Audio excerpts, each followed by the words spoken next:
Playhouse presents Dick Powell, Charles Boyer, David Niven, Ida Lupino.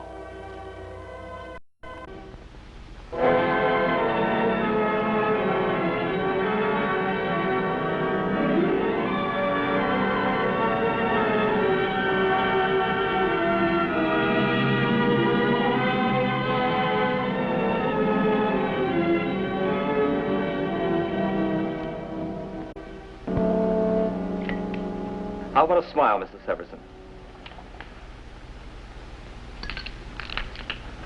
Are there any other questions? Dr. Severson, in addition to receiving the Clevenger Award, I understand you've been named director of the Haas-Wellborn Scientific Research Institute. That is correct. When do you take over your new duties? The first of the month.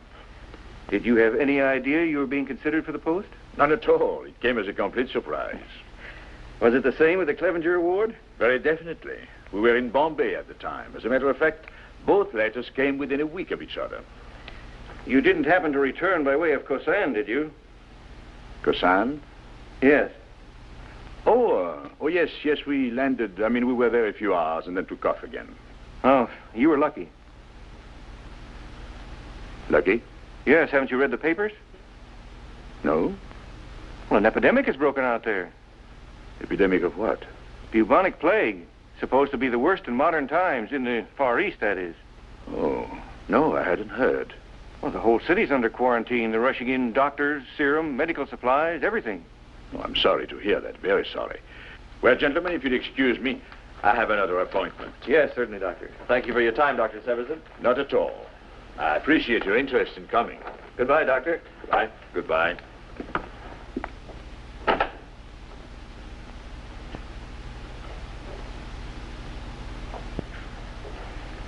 Thanks, Ellen. Did you think I'd give you away? No, well, I didn't know. There's not much left of us, Worth, but I guess there's that much. Listen, don't talk that way. Worth, I'm awfully tired. Don't go. There's nothing to talk about. Please, Ellen, please. Look, I know that you... Worth. Yes? I wasn't going to say this now, but I guess it doesn't matter. Say what? I'm through. I can't take it anymore. What do you mean you're through? I've been thinking about it for months now. I'm going away. I want a divorce. Ellen, you don't know what you're saying. I'm sorry, Worth. I'm sorry it should come like this and you should be hurt, but then I guess that's the whole thing. You haven't thought about us for so long you didn't even know what was happening. Oh, for heaven's sake, Ellen, quit talking in riddles.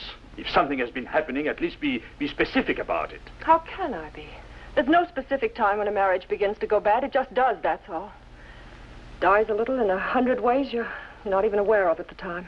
Ellen, you're imagining something that doesn't exist. For me, it does. Worth, I don't even know you anymore. It's like living in a house with a stranger. I can't live that way. Wait. It's this affair at Kosan. Yes, it's that. But it's also all the things that went before. I'm sorry, Worth.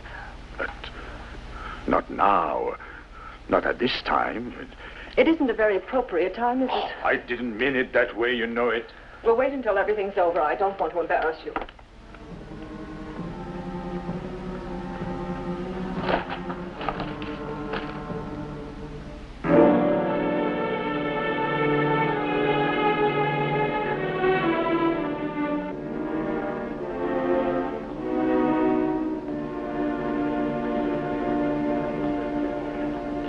Well, I don't mind telling you I was more than a little nervous when we came in over the field. One motor gone, the other missing, but the pilot brought her in, hardly a bump. A beautiful piece of flying. How long will you be here, sir? Oh, another day at least.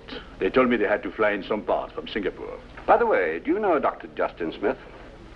Justin Smith? No, I don't think so. Should I? He's a health officer here, appointed by the native government.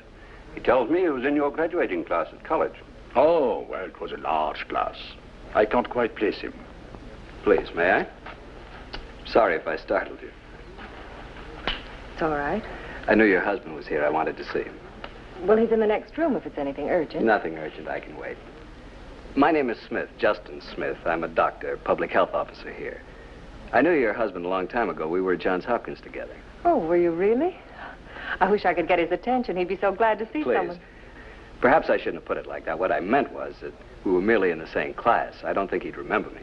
Of course he would. No. You see, your husband was very brilliant even then. His friends were those on his own level. With me, well, I was one of the slow ones. I guess medicine's never been easy for me. Shall we sit down? I'm sure Worth will be out shortly. You know, this may sound strange, but I've always been proud that I was in the same class your husband was. When you're part of a group like that, you take on a kind of a reflected glory. And now, with the Clevenger Award and the Haas-Wellborn directorship... Cigarette? Thank you.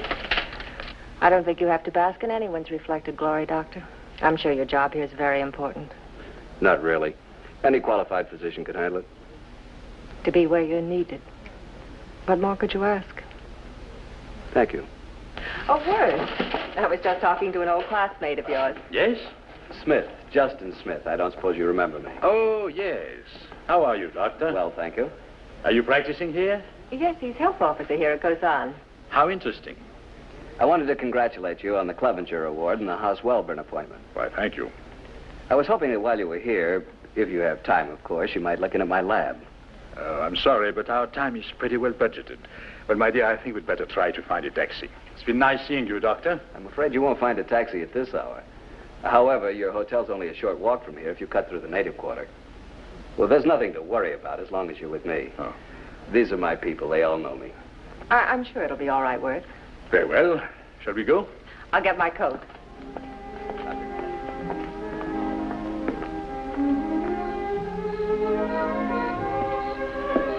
Are you sure you know where you're taking us, Doctor? Of course I do. Please don't be worried. No, we're not. At least I'm not. Doctor! Yes, what is it, boy? My father, he's sick. Please come. You'll have to excuse me. Well, what are we supposed to do? If you'll just wait here a moment. Alone? Here in this section? Doctor, believe me, there's no danger at all. Come, please, Doctor, hurry. Worth, what's the matter? Well, I think it's obvious what's the matter. This man forces himself on us, leads us heaven only knows where. He was only trying to help us. But I don't need his help. Come, we're getting out of here. I think the boulevard is this way. No, we can't just leave like this without saying anything. I said we're going. Dr. Severson. Oh, we're leaving, Dr. Smith. I'm sure we can find our way. Doctor, would you mind stepping inside a moment? I beg your pardon. I wonder if you'd take a look at the patient. I think... Well, I'm not quite sure of my own diagnosis. Well, Worth. very well. No, Mrs. Severson. Well, I'm certainly not going to let my wife stand out here alone. I'll have the boy wait with him. Lucy, you stay here with Mrs. Severson.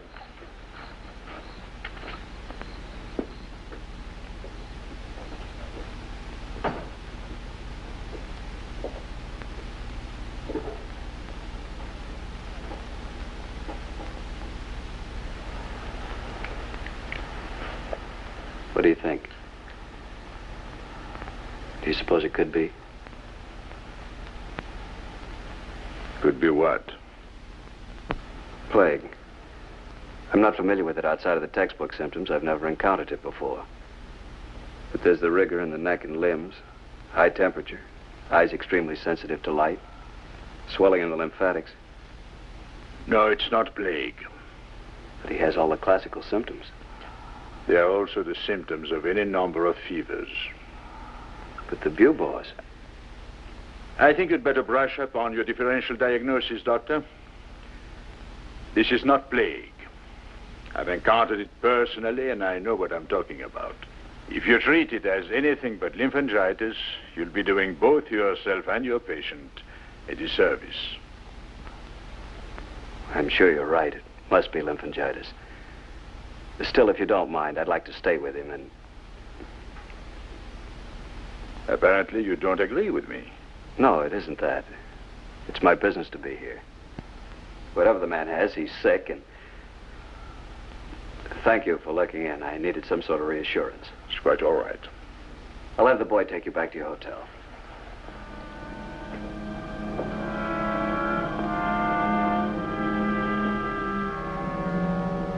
Yes, I want to charter a plane. No, that's too late. I've absolutely got to be in Hong Kong by 9 to make my connection. But it's only a 2-hour flight. Surely you... All right. The sooner the better. Oh, one more thing. Send a car here to the hotel to pick us up. We'll be ready in an hour. Right. Worth, Yes? why are we leaving? Because we're leaving, that's all. Or is it because... Well, I mean, does it have anything to do with Dr. Smith or something that happened while you two were together? It hasn't anything to do with him. Why do you ask such questions? Don't get so upset, Worth. What was it? What was what? That man back there in the shack, what was wrong with him? Nothing. Nothing serious, at any rate. Why? I just wondered. Thought you both looked a little strange when you came out. There was nothing to it. The doctor thought he had a case of bubonic plague on his hands. Plague? Yes. Any intern would have known better.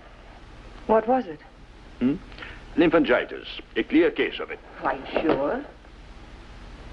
Of course I'm sure. What's the matter with you? Nothing. Only once in Boston, when you gave a paper on plague recurrences, I remember you said a completely accurate diagnosis was difficult without bacteriological tests. Are you suggesting I don't know my own business? No, I'm just... Oh, forget it. Sure you know what you're doing. It's just that everything happened so suddenly. It almost seems as though we're running away from something we shouldn't be running from. Suppose you let me worry about that.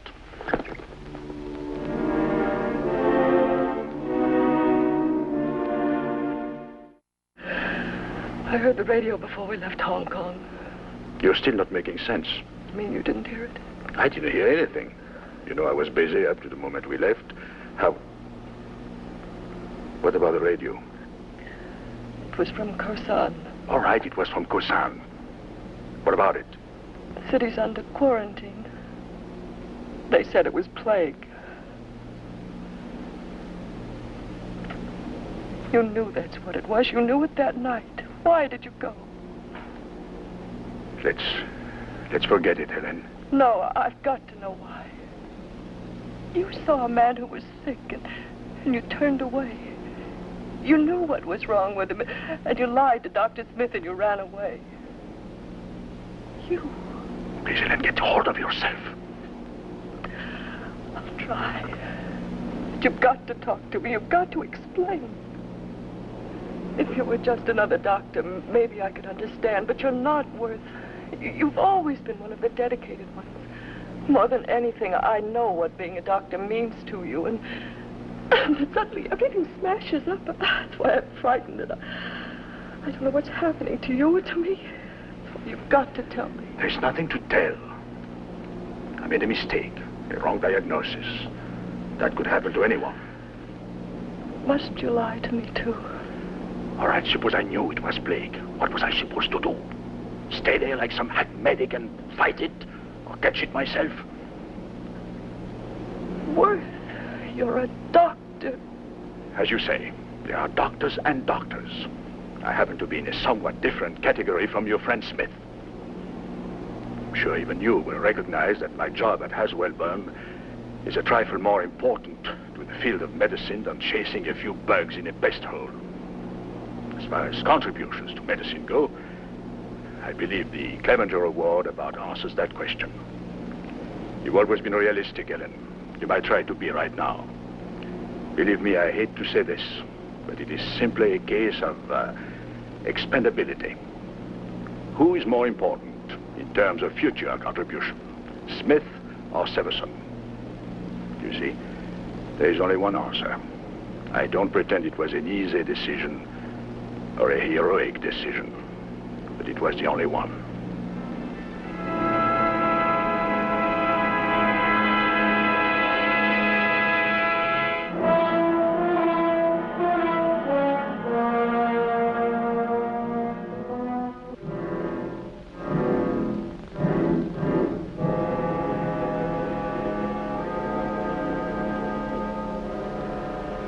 The final scene takes place in Bombay, in one of the labs you worked in.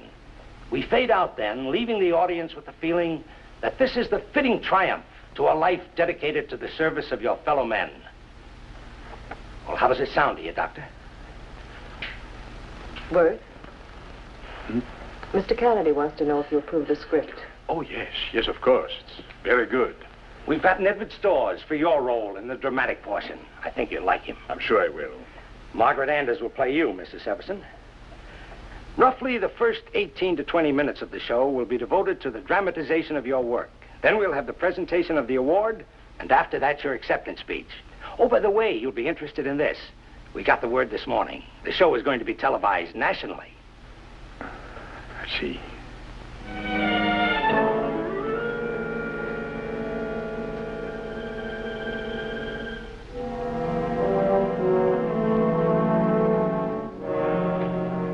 Where were you? I picked up my reservation. What time are you? Not until 10:40. Are you going to... Yes, I'll be at the studio. I'll also be at the reception afterward. No one will have to know about us. Ellen, don't you think that after the show we might sit down quietly and talk this over? We've been under such a strain. There's nothing more to talk over. Please, Ellen, cancel the reservation. After the show is over, we might settle down again, and perhaps things might look different to you. Are you going through with it? What do you mean? Are you really going through with it? Of course I am. How can you? I don't understand. How can you possibly? Because I can, and I am, that's why. Don't you get it through your head? I've earned this. I've earned every bit of it. All my life I've been working for something like this. I didn't coast into it. I came up the hard way. Do you think it was easy at City Hospital? Even after I was made chief of staff? And when I finally got into research, what about the tests and experiments? 872 failures before we came through with it. 16 years of my life failing and driving myself back once more for another try. Sure, I made it. One day I made it after all the anxiety and self-torture that went before. I made it, and for the first time things began to break for us. I knew what it was to win for the first time in my life. You don't know what it means, Ellen. You've always been contented with what you had. But I wasn't. I was always hungry for what I've got now. What I'm going to get publicly tonight. And you say, am I going through with it? Of course I am. I've earned it. It's coming to me, and I'm going to take it, no matter what. No matter what? That's exactly right. And what about Dr. Smith? I'm sorry about it, but it can't be helped. Look here, Len. I've given my life to medicine. I've given more than 1 million Smith could ever give.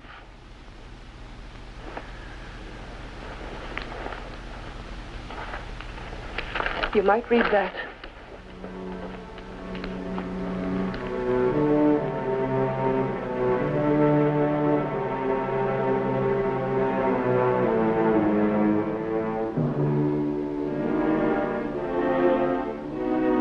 Dr. Wiley, any sign of... Joan, we've checked everywhere. Then we'll have to get someone to accept the award for Severson. I don't know who I can Just get. have him say I'm accepting it in the name of Dr. Severson, who has been unavoidably detained. All right, I'll see what... Oh, there he is now. You'd better take your seats, gentlemen. Dr. Severson, where have you been? We've been phoning all over. What happened? We'll have to hurry. We're almost done.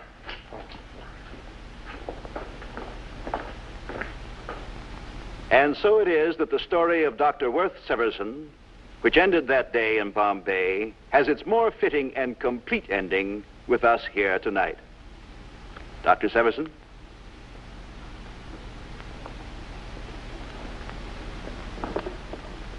It is my great honor to present to Dr. Severson this most distinguished of all awards, the James Clevenger Award for Distinguished Service in the field of medical science.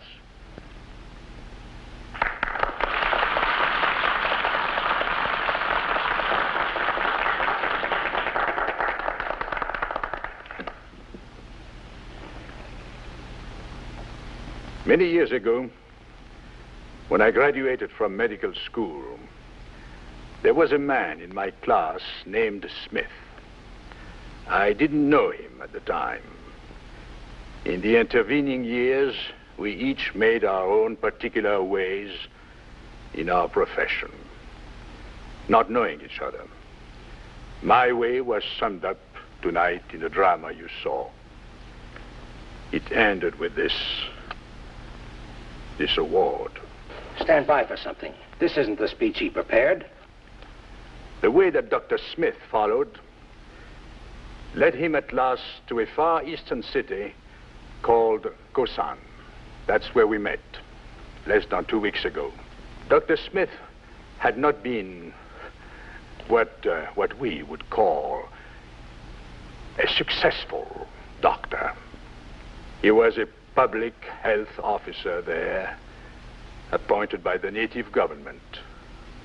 It was a very obscure post, but in his way, as best as he could, he was carrying on the functions and the deeply hallowed traditions of a physician. One night we met. We both were called to the bedside of a native who was desperately ill. The diagnosis of Dr. Smith was correct, but because he was uncertain of it and because he was inclined to defer to me, he sought my advice. I misled him. Yes, deliberately. I was in a hurry to return to the States to take over another assignment and to accept this award, which I'm afraid meant more to me than anything else. There were perhaps other motivations, but these at the time were the important ones. So I returned, and Dr. Smith remained behind.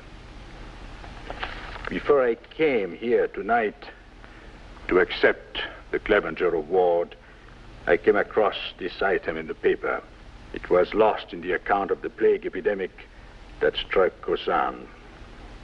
One of the casualties of the epidemic was Dr. Justin A. Smith, a public health employee of the government, the only doctor in the city at the time of the outbreak. Well, an honor was given me tonight which I cannot accept. If I could accept it, if it were mine to give, I would want it to serve as a memorial to Justin A. Smith, a man who never forgot what it means to be a doctor. Of course, how you finally dispose of this award, gentlemen, is up to you.